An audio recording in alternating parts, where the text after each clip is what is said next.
Welcome to this Conveyancing Matters Summer 2026 News Review. So, Stuart, how are you? Hi, Lorraine. Yeah, I'm very well. How are you? Yeah, I'm good, thanks. But I don't want to sound like an ancient British person, but I really can't believe that we're doing the summer news review already. It seems to have come around really quickly, hasn't it?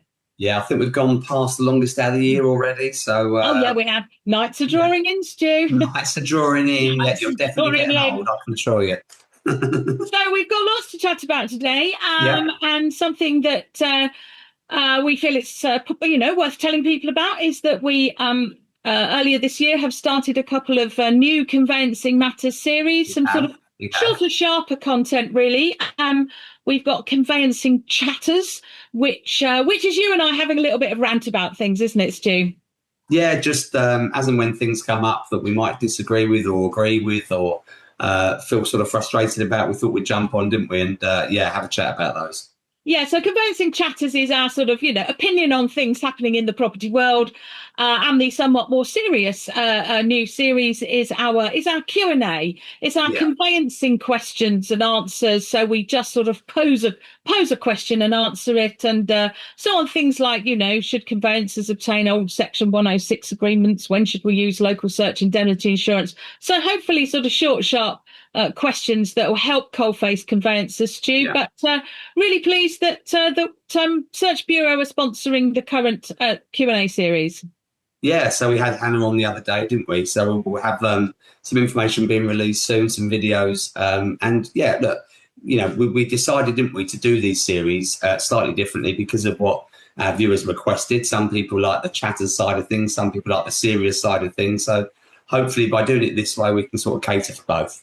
Yeah, absolutely. And they're both sort of short form, fairly short and Yeah, sharp. So, one question per Q&A. So that's it. Yeah, hopefully people can just sort of tune in for 5 or 10 minutes and listen to that particular thing. And so they haven't cool. got to Yeah. listen to 30 minutes of stuff before they get to the bit they want to get to. So, and of course, later in the year, Stu, in November, we've got our Conveyancing Matters networking event, which has become a bit of a feature. We tend to do those at the Wood in Shades near Liverpool Street in London, and I say mid-November this year is when that session will be, and they've become fun, haven't they?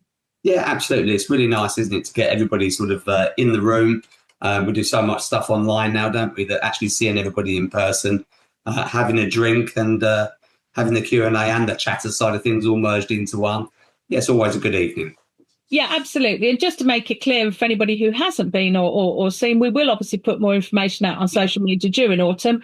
But anybody can come along, and it's an evening thing, 6 p.m. to Yeah, 9 p.m. And it's just sort of gather, in a very nice, informal, relaxed atmosphere. As you say, Stu, have a couple of drinks, network, talk conveyancing, yeah. listen to us, get a little bit of CPD. So hopefully, lots of things rolled in there. But Stu, we can't move on to the substantive stuff without mentioning, awards. I know you hide your light under a bushel, so to speak, but the inaugural Conveyancing Awards 2026, Stu, I mean, PCS got Conveyancing Team of the Year, which, you must have been pleased about. Yeah, look, we were really pleased to win. It's nice, to be recognised in any way. So, yeah, it's a really good evening. We enjoyed it anyway. And, yeah, sort of award season's well into flow now, isn't it?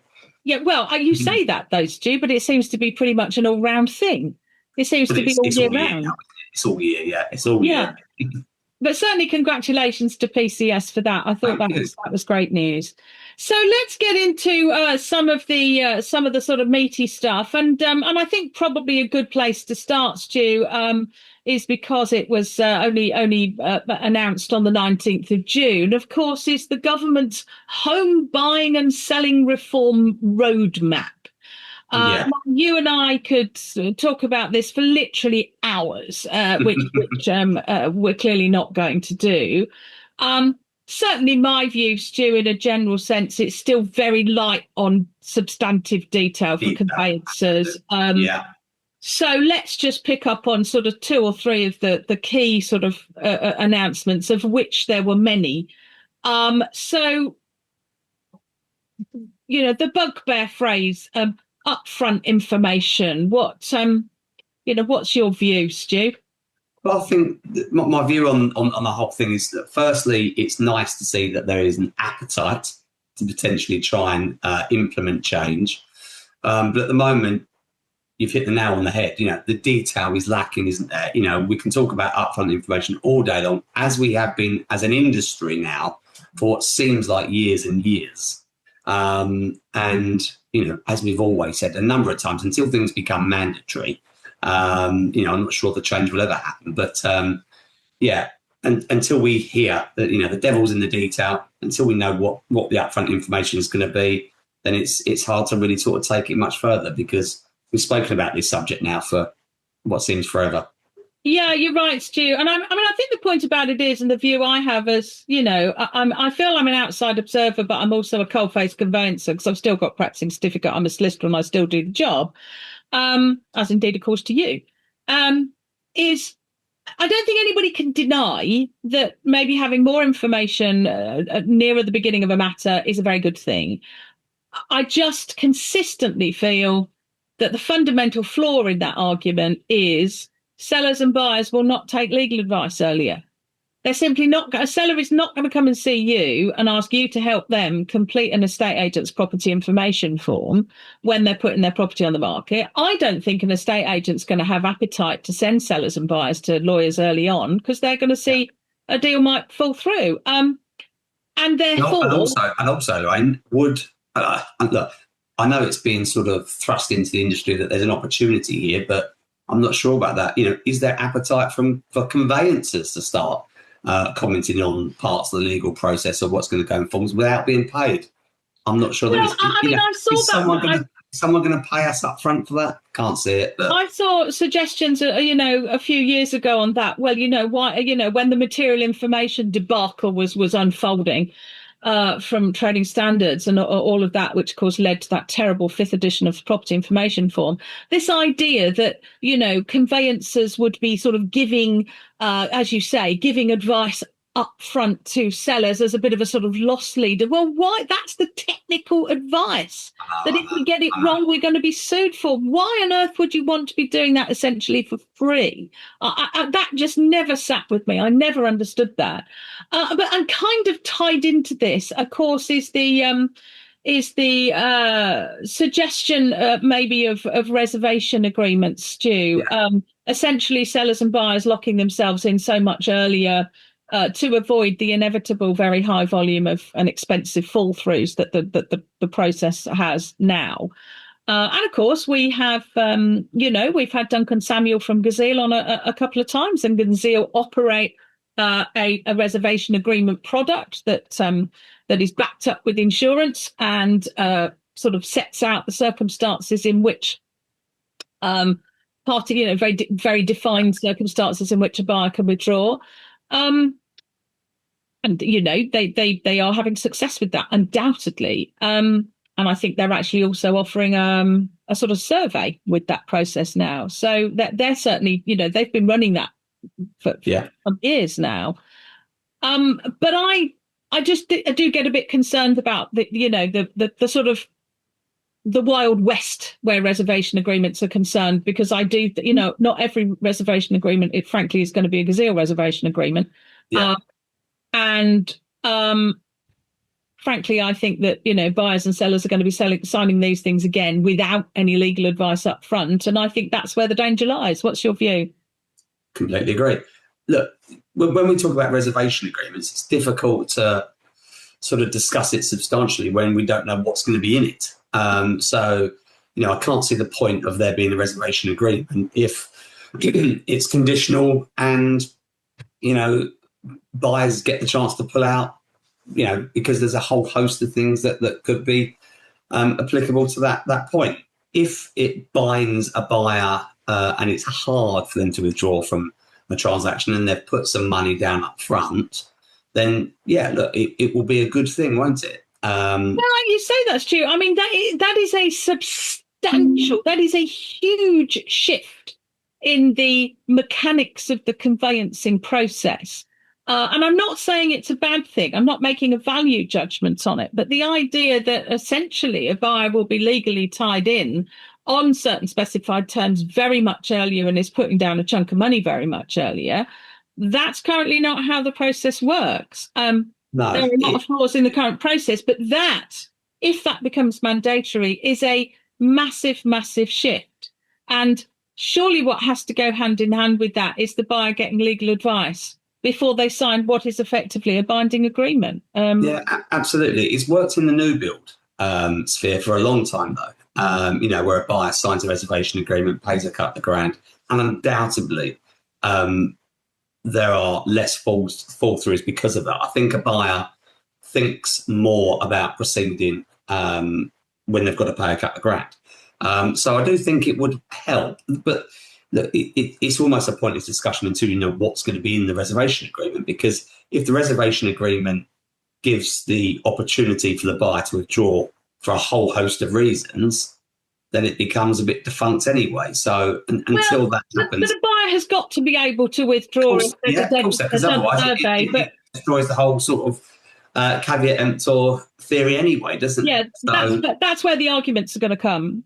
The arguments will just be... And again, I do have this concern about, the buyer whose life circumstances change, who loses their job, who does change their mind. I'm not saying that the current process is... We could talk about the conveyancing process so much, but nobody ever gives any credit to the fact that there are people that benefit from the way the conveyancing system works, and there is a life-changing circumstance, and they get the opportunity to withdraw. Nobody ever gives that credit to the current system, do they?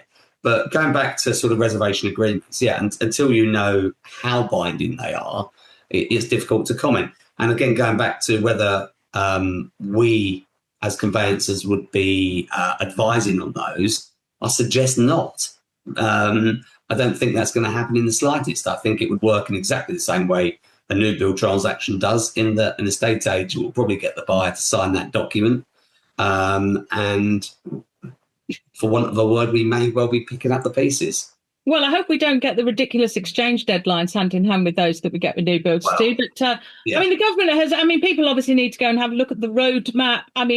When I'm teaching this stuff, I tend to mention it because I tend not to teach things that aren't already in force and bothering conveyancers now. But one of the things the government is intending to do this year is stick out some non-statutory code of practice, but work with industry to build preparedness for the use of binding contracts, publish a call for evidence. Next year, 27 to 28, consulting on mandatory qualifications for estate and letting agents, working with the sector to for the take-up of digital ID, etc. And then theoretically by the end of Parliament, so 2029, requiring the preparation of sale packs, binding conditional contracts, and secure sharing of data. Whether or not that's all possible within that time frame, and whether or not actually, when it comes to the death, there'll be enough appetite, in government for that. I question. I think if the property market is wobbling, if they drag commonhold in, which we'll mention later. And if this uncertainty around the property market is causing the property market to falter, I can't imagine that any government is going to want to go to an election with that poor sentiment, frankly. But that's just my view. So we'll perhaps replay this in 3 years' time. There's short time frames to implement all of that on a mandatory basis, I would say. Which sort of slightly makes me think it won't happen. Absolutely. So moving on, Stu, you've noticed a new thing that came out in June? Yes, just some changes to the AML regulations. It was the 30th of June that they came into force. Obviously, we should be well aware of the regulations, whether you're sort of, the head of a practice or a junior conveyancer. Having gone through those, there's nothing really enormous that's changed. It's more... the emphasis is more on firms being able to take a risk sort of based view on things. And I think the takeout from this is just to make sure that everybody's aware of their own firm's practice and procedures. And if you've not looked at those for a while, maybe just to update yourself quickly. There's some the CLC have released some guidance notes, which is quite useful. So that's well worth a look. But I think the takeout on this is more to make sure that everybody's aware of your own firm's practice and procedures. So there's nothing sort of, in terms of new AML content then, Stu, there's nothing that would appear to be, have a massive impact on the sort of day-to-day process for conveyancers on AML. No, we're talking tweaks rather than any kind of rewriting of the regulations. And yeah, look, we could talk about AML and source of funds and source of wealth again for ages, but the key thing... I can talk for a whole day on just one of those topics. Absolutely. It's exciting. I mean, they're becoming separate topics, I think. Yeah, I agree. I think drawing a line on source of wealth and source of funds being two separate things is the way forward.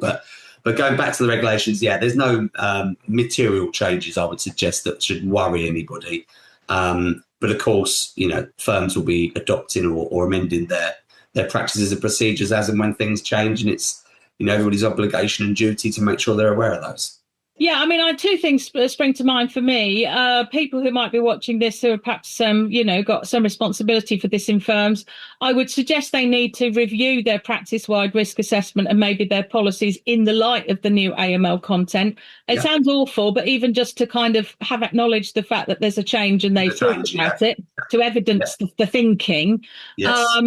And remember, of course, CQS firms have to follow the core practice management standards, which again sort of require policies and procedures to be reviewed. So just to note that a review has taken place in the light of these changes, even if there aren't actually any substantive changes to your policies. Absolutely. Well, speaking of substantive changes, Stu, and moving on, segueing into the UK Finance's new access methods for the conveyancing handbook came into force on the 29th of June. I mean, essentially, it's not, I had rather foolishly and naively assumed that they were going to be making sort of, wholesale, proper, sensible updates to the handbook, basically seeking to improve and streamline the content. How foolish am I? Because of course, about assumptions. Yeah, absolutely. 100%, Stu. So, of course, as every coal-faced conveyancer will know, we've now got a rather painful, rubbish two-factor authentication process to gain access to something that we've got to comply with anyway. Of course, the architecture, Stu, was clearly put in place by UK Finance, who assumed they were going to make us pay for the privilege. There was at least a bit of an uproar about that. Colin McWilliams, actually, who we've had on the show, who's got very robust views. I love Colin. His view, and I absolutely agree with him, and the view of many is that actually, UK Finance are going to make us pay for the privilege at the end of the day. Yeah, absolutely. They've now got, so you have to log in. There's two-factor authentication. You have to wait for a verified code, and then it kicks you out if you're not logged in for very long. So quite how, Stu, that feeds into the narrative of helping conveyancers streamline the conveyancing process. I'm baffled. I mean, what do your colleagues on the... Being blunt, it's made it more difficult, hasn't it? Of course it has. I mean, it's nonsense, given that it's content we have to comply with. Yeah. I did have a cynical thought, actually. Really? That's not like you. I know, I have have UK Finance deliberately made it harder so we're a bit less likely to look? Well, you do wonder, don't you? Conspiracy theories become a thing. And it can alert you to changes, and actually they have made a change to two or three of the, not massive, but part one, they have made a change to make it clear that qualified electronic and digital signatures will be, or electronic signatures will be accepted in certain circumstances. So fundamentally, probably the one major practice thing to come out of this is if you are a conveyancer that's using conveyancer certified electronic signatures for your land registry deeds, then just check to see if you want to see if a mortgage deed can be signed electronically. You can certainly check part two. However, I think there's very, very small number at the moment of lenders that are agreeing to mortgage deeds being signed electronically. I'm sure that will increase over time, but I would say that's the only major sort of substantive thing to come out of it. But I just find it clunky, and frankly, I think, Stu, those organisations that are continuing to that are using sort of the paid for products to alert them to handbook changes, will probably continue to use those paid for products. Yeah. So, I just a damp squib, but just something that hasn't improved the process at all, in my view. Yeah. No, well, couldn't agree more. Couldn't agree more. Yeah, absolutely. So, what next, Stu? Well, the interesting one I thought we could have a quick chat about, or a natter about, is the Renters' Rights Act. Of course, that's now in force. That came into force on the 1st of May. We've sort of discussed phase one, the kind of big stuff, I suppose. Yeah, phase one, yeah. Main thing being the abolition of the Section 21 no fault evictions, of course. We've discussed the renters reform bill a few times over the months and years, and it's now here. But I think the interesting part for me is that we haven't really seen much of a swing. There hasn't been much of a change. I wonder whether people are already acclimatised to the fact it was coming in, and maybe landlords to sort of disposed of assets and whatnot with this on the horizon. But since May, we've not really had much discussion with landlords and investors about it. So that's interesting. So in terms of your, because I know you do, with as being a bigger organisation, Stu, you do a lot more buy-to-let work than a lot of conveyancing firms.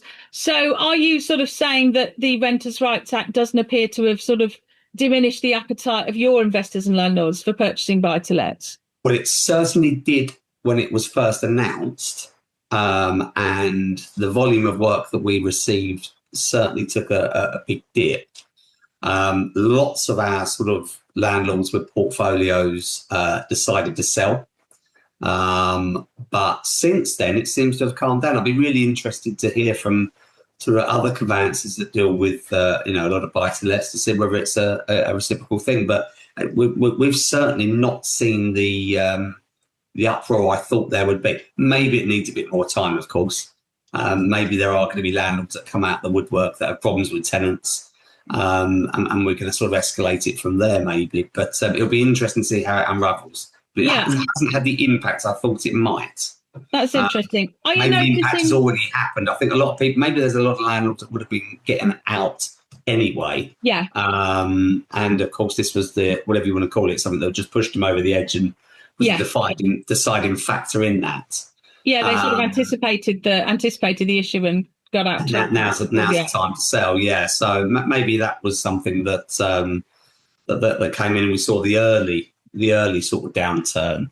But certainly over the last few months, hasn't been something that's been discussed in the conveyancing process. But of course, turning to sort of getting some value out what we're actually talking about at the moment. Of course, it's really important to remember that this is in force now. So when you're talking and advising clients, everything's different. Getting people out is different. The term is different. Everything's changed. Yeah. So just be aware that the advice you're giving, especially if you've got precedents that you're using or things like templates and whatnot on systems, just be a bit careful.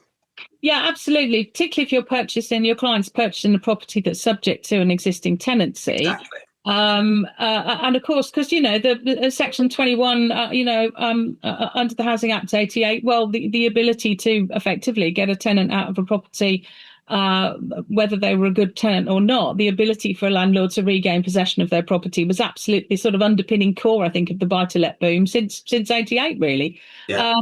So that is, as you say, that's a really, really sort of massive shift, and I think also conveyancers need to be very careful, because there are quite a lot of procedural issues and hoops that need to have gone through very recently in relation to properties that are tenanted. So anybody purchasing a property subject to an existing tenancy that's now been converted by virtue of the Act into an assured periodic tenancy, we've got to make sure that the appropriate documentation has been. I think there's the possibility we could be in the eye of the storm, of course. Yeah. And it could well be that we need another 6 months for the proverbial to hit the fan, maybe. Yeah. You reminded me then, Stu, of the of the movie. What was it? The Day After Tomorrow with Dennis Quaid, when everything goes quiet in the eye of the storm. It could well be that we're in that at the moment. Yeah, so that might be the worry. Yeah, we're in the moment of the Stars and Stripes flag just going limp, aren't we? Yeah, we could be. So again, it will just be interesting to hear other people's thoughts, whether they're experiencing the same thing, and of course to revisit this potentially towards the end of the year, to see whether all of a sudden it's worse than we thought, or it's not had the impact we thought.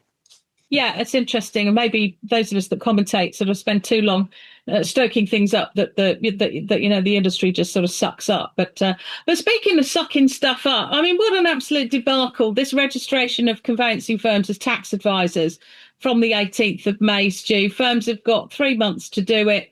The revenue has said, well, if you sort of if you breathe the word HMRC while you have a client on your books, you're probably a tax advisor. Of course, the serious point is interaction with HMRC requiring registration includes interaction, phone, post or email, messages through the government website, sending returns, claims or other documents. They put a case study out there just making it clear that despite the fact we've spent years saying we're not giving tax advice, the revenue appears to have vault fast and said, well, because you are involved with stamp duty land tax, essentially, even if you outsource it, you've got to register as a tax advisor. The Law Society and the CLC have issued guidance. The Society of Licensed Conveyancers, to be fair, stood up and said, well, it's going to just create confusion for the public that they now think we might be tax advisors. I thought the CLC advice for firms was pretty robust. I mean, essentially, it was couched in terms of, really the same with the Law Society and everybody else. Well, we've lobbied the revenue and they've not listened is really the essence of it. You've got to register as a tax advisor. Clearly, this isn't going to be a coal-faced conveyancers doing it. Heads of department, people higher up in the firm are going to be dealing with this. But the CLC said we're very clear that firms should be reviewing and updating their T&Cs to ensure they clarify that registration as a tax advisor doesn't mean that you are giving tax advice. That tax advice is not in the scope of the service you provide, and it's the client's responsibility to ensure they've obtained appropriate tax advice. So it's a real dog's breakfast. I mean, that makes absolutely zero sense to a client whatsoever. Absolutely. 0 cents. Imagine a client reading that will just completely gloss over that. And the innuendo is already there. And no matter what you tell a client, the client will think we are tax advisors. Simple as that. And particularly when and stamp duty land tax is so difficult and so complex, 49, 50 odd reliefs. Very complex area now. And of course, that age-old cliche that we come up with every time, Stu, who's the client going to call when something goes wrong? Us. Absolutely. But I guess the takeaway is, well, if you've not registered yet, your firm needs to be. I would suggest the guidance is there. There are quite a few. There are a lot of firms now out there that, of course, are here to help. From I think the industry having maybe sort of a few. There are now multiple companies out there that you can go to. So there is help. In that respect, so actually, the complexity of stamp duty in general, there's plenty of sort of resources that you can go to. But as you quite rightly said, even if you are outsourcing it, the problem with it is you still have to register as that advisor. But that to me, it's a joke, but. Yeah, so the takeaway for firms is if you haven't updated your T&Cs to absolutely ram home that you're not giving tax advice, then that's perhaps what you should be doing. You're a tax advisor. Yeah. Oh, yeah, but you've got the label. Well, another little sort of government snafu. I'll just mention it in brief. It was mentioned sort of back in March, but conveyancers might have missed it. But basically, Companies House admitted that they'd had a security issue, which meant that a logged-in registered user of the web filing service, and we get this, could potentially access and change another company's details without knowledge or consent. Quite extraordinary, really. So the only thing that occurred to me is, of course, conveyancers, do company searches all the time. It's possible. I mean, the Companies House did say they weren't aware of any data being changed, but it's at least theoretically possible that for sort of a few months in the middle of this year, conveyancers might have been relying on company searches where basically the data or the information has been changed.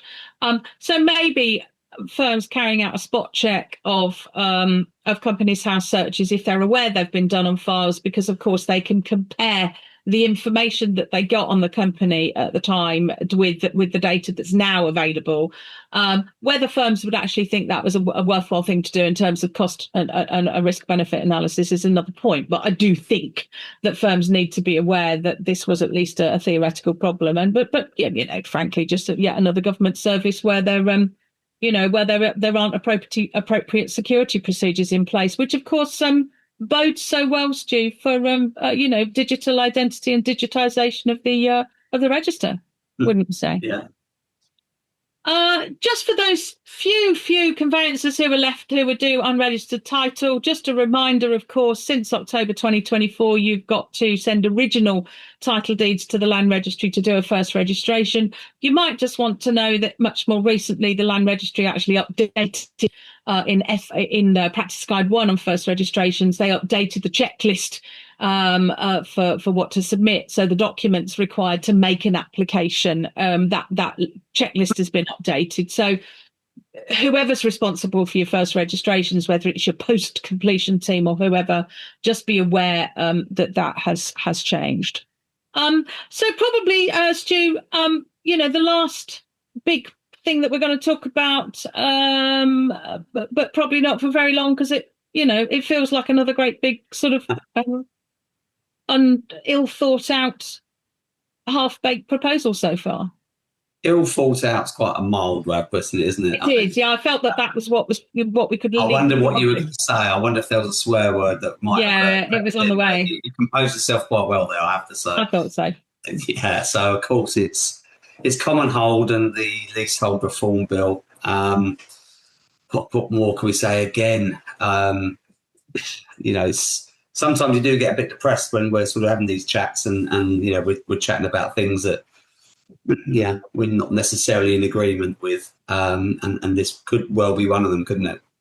Yeah, absolutely. I think it's something, of course, conveyancers need to have a weather eye on. The government seems very committed to trying to introduce commonhold as the default form of tenure over leasehold. There's the Housing Committee sort of made some comments very recently. They seem to be sort of pushing the timelines. They seem to be wanting to sort of, cap all ground rents at sort of £250. Which that's not a problem. Of course. Well, again, but I think the problem is it's just going to lead to more litigation, because what people don't seem to be realising is that, whether rightly or wrongly, I might add,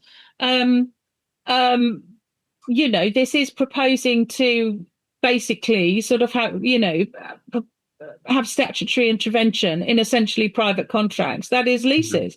And I've always said I don't think it's the lease as a form of tenure that's the problem, it's the abuse of that form of tenure. Absolutely. And of course, my view is that if unit holders, as they will be, come together and have responsibility for managing their own building, they are still going to need to use the very, very poor managing agents that we've got out there. And frankly, the cost of putting a new roof on or fixing your lift isn't going to make any difference, whether it's the unit holders organising it or a freeholder. So I just feel that the emphasis is in the wrong place. There are undoubtedly areas of abuses within the leasehold structure that need to be remedied, not least trying to force innocent leaseholders into paying many thousands of pounds to remedy defective buildings. That clearly is an absolute travesty. But if are those leaseholders ever going to want to sort of take on responsibility for their own building? Well, possibly not, because they're immediately going to be taking on the liability. So, I mean, I just think for the broader issue for the property market is, I think it's potentially going to be very, very disruptive. But I think conveyancers at this stage, as I said, the bill is out there. If you're sort of steeped in it and interested in it, then you ought to be having a look. But one of the things that concerns me, and really perhaps due to sort of trail what's coming, I interviewed lovely Noel Hunter the chair of the Consumer Code for Home Builders recently. That's a chat that will be coming out in the next few weeks. And actually, one of the things, Noel, who's very very much sort of operating at government level, very much sort of is steeped in trading standards, new builds, but very very erudite, very measured in his view. But one of the points Noel made is that one of his concerns about this enormous range of sort of proposed changes to home buying and selling, including commonhold, is the level of sort of joined up thinking, really. And he questions whether or not home buying and selling reform that we've talked about, and the commonhold reform, are these things being considered as a sort of cohesive package? And I have to say, I would suggest it isn't. Absolutely. But anyway, so conveyancers need to keep an eye on commonhold. But I'd suggest, if you're a cold-faced conveyancer, be aware of it. But don't go and learn loads about it at the moment, because I think it's what's proposed now and what we end up with is inevitably going to change. But yeah, so as I say, we've got a chat coming up with Noel, who of course is a very very nice guest, who is very generous with his time and his opinions. So there we go, Stu. That was quite a lot, really, wasn't it? Quite a lot in the summer 2026 news review. So very much hope that people have found that interesting and useful. And Stu, I will see you very soon when we no doubt record another tranche of our Conveyancing Matters Q&A and Conveyancing Chatters series. I look forward to it. Lorraine. Take care, Stu. See you soon. Bye.